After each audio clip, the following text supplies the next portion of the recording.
My status as an assassin obviously exceeds the hero episode 5. The assassin sleeps in a bed. Well, he's been sleeping outside most of the time, so hey, is what it is. Let's talk about it.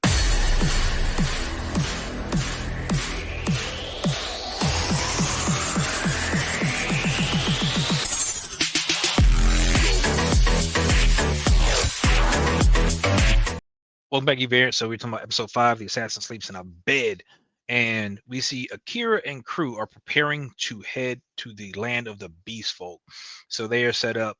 Liam and Kalika are kind of blushing because they're starting to, realize their newfound relationship.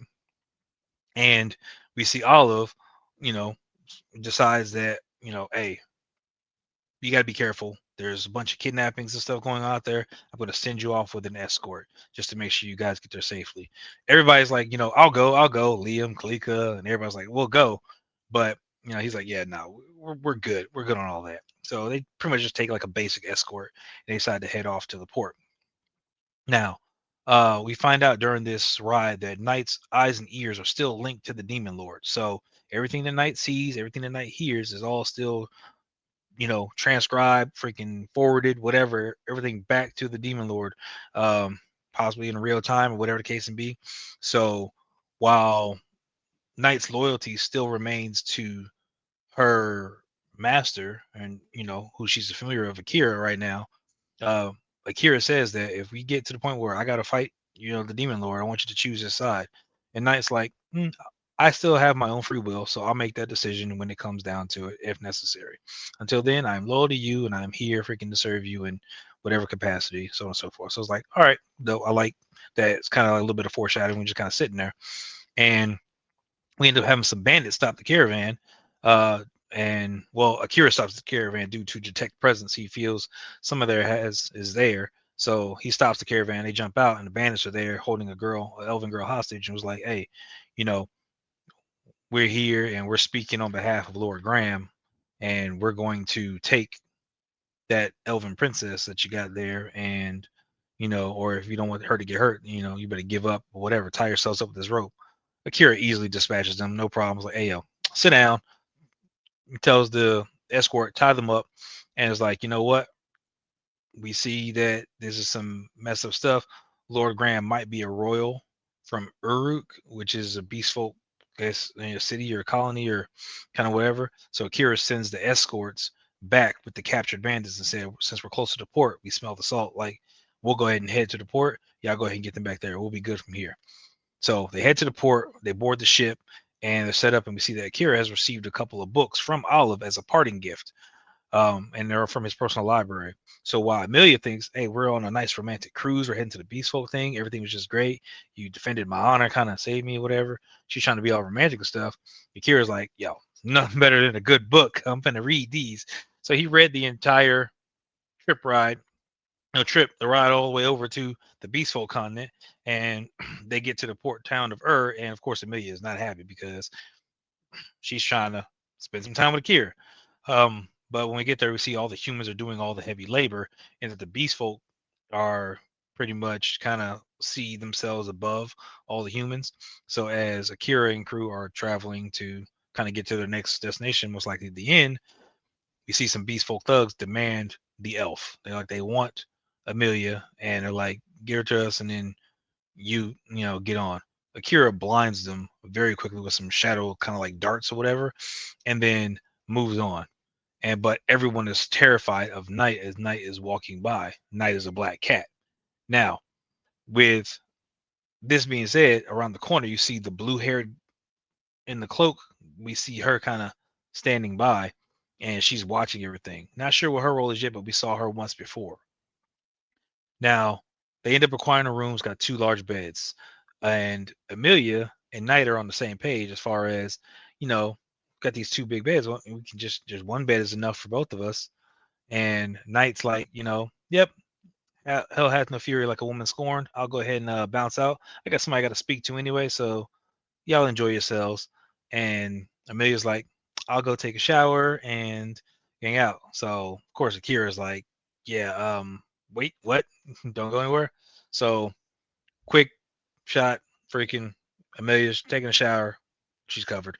And we have her coming out of the bathroom, and we see that our boy Akira is in bed sleep. And she's like, oh, he must have had a hard day. She gives him a kiss goodnight, and she slides into bed with him. And he freaking, we see him in his thoughts. He's like, I can't get a wink of sleep tonight because no. So he's faking sleep right now. Now, with that being said, we see that the morning happens, night returns, and they say they have a visitor inbound. And the visitor is Crow the blacksmith. You know, he, of course, was summoned by the nightmare of Adlea, and Crow ends up examining the sword because he's a blacksmith. He's there to repair the sword and get whatever weapons that they need, which is something they talked about on the boat. We'll find out whatever weapons we need when we get there. So he says that he can fix it, but he's doubtful that, you know, any other weapons he makes they'll be able to use well. And Kira's like, yeah, he's probably right, but we still need what we need. So Crow ends up giving him a list of materials, the estimate of how much it'll cost, and the gold, all the gold that's required. So of course, Akira, who wanted to level up anyway, you know, kind of makes his plan. Okay, well, probably need to head to the labyrinth, and that's a place where we can level up. We can get some gold, grab what the materials and stuff we need, and then sell back whatever we don't need to get the rest of the gold. So that's his plan. He's like, he's gonna go do that. And Amelia's like, well, I want to go talk to Crow and kind of pick his brain about something. So he's like, all right, well, Knight, go with her. I'll go handle this. So when she goes to speak with him, we come to find out that he was a member of the heroes party. So the last hero that did not defeat the demon lord, they tried to but failed. Apparently, when they attacked or they went to kind of do their mission, there was an elf in the party, and apparently only Crow and the hero made it back, but everyone else died. So Crow was like, if you're here to talk about the elf and how I left him, whatever, then go ahead. Like you can give me all your ire. Like I don't really care. And she's like, no, like that's not why I'm here. It's like you were faster and stronger on that day. They weren't. So she's like, I want to know what it is that, you know, you can do to help me train. Like I need to train. I need to be stronger. Can you help me? And he's like, no, I refuse. Like every pupil who's taken on is either run away or not been strong enough. Like they haven't been up to par. So he refuses to train. And he's still referring to Knight as the nightmare of Adelaide. And we see a flashback where Knight starts to explain is like, yes, I was sent there to smite Adelaide. There were some issues about territory. Apparently, territory was invaded by the beastfolk. The demons were happy about that. Knight was there to issue warning, but demonic instincts took over, and we see Knight end up transforming into some type of Cerberus type creature. And three heads, each one spitting different. Like you got fire, it's like wind, ice, plasma, energy, whatever, all the stuff coming out of the heads, causing destruction. Completely raided the town. The town was smitten, smoten, whatever the terminology is, and took it all out.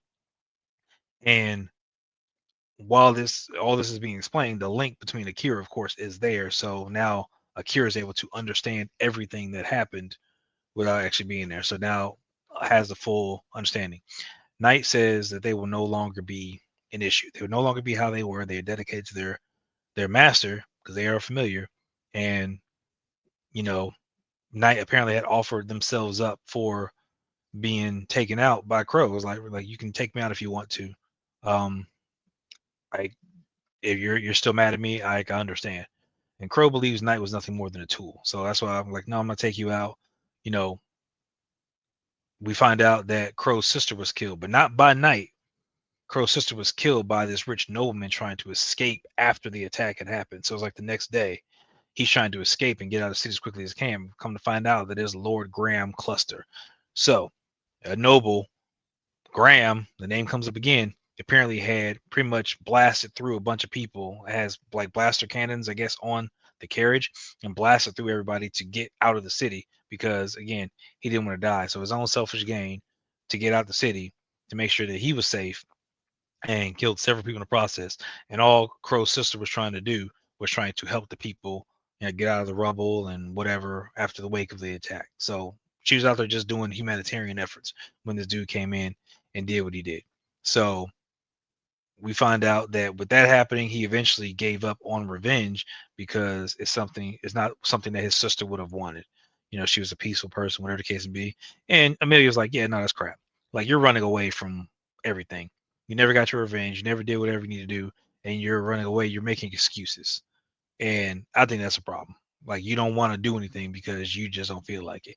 During this conversation, the labyrinth bursts open, and freaking we see Arum Tres, which is the one who tricked young Kalika, gave her the orb that freaking caused the orcs and trolls or whatever to come out.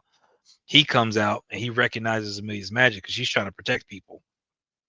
While she's trying to protect people, he recognizes the magic and he is trying to, immediately take her because he's like, I was ordered to spare you and take out everyone else.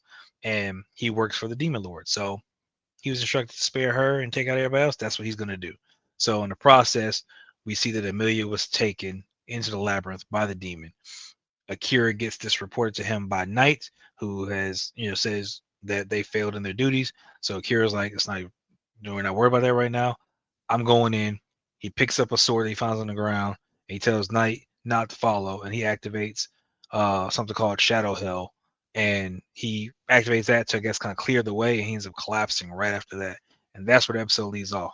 Knight is flying away. Knight sprouts some demon wings and flies away, and it looks like Akira is on his own to get stuff done. It's like, why? Like, Knight is a great asset to have, especially if Knight goes nuts and starts tearing stuff up.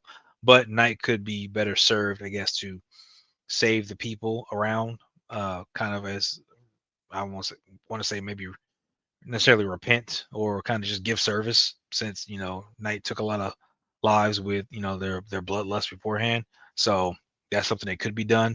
Not quite sure, but this is where it leads off. So we know, hey, he about to level up for sure because he's got to go in that dungeon. He's got to go deal with Arum, and he's got to go get Amelia back. So what kind of powers does Arum have that he can just snatch up Amelia no problem? Now she had, there was a bunch of monsters there that Arum, I guess, had control of. Not sure necessarily how he had control of and what the deal was, but kind of what we got to find out probably in the next episode. So make sure you deliver a subscribe button. Again, keep each and every one of these episodes up as quickly as I can. And hey, I want to know just as bad as you do what is going to happen in this labyrinth with Arum, who has taken Amelia, and how is Akira, who is collapsed on the ground outside, going to get her back? Maybe Crow's going to come help. Just a guess. We'll see. Catch you guys in the next one.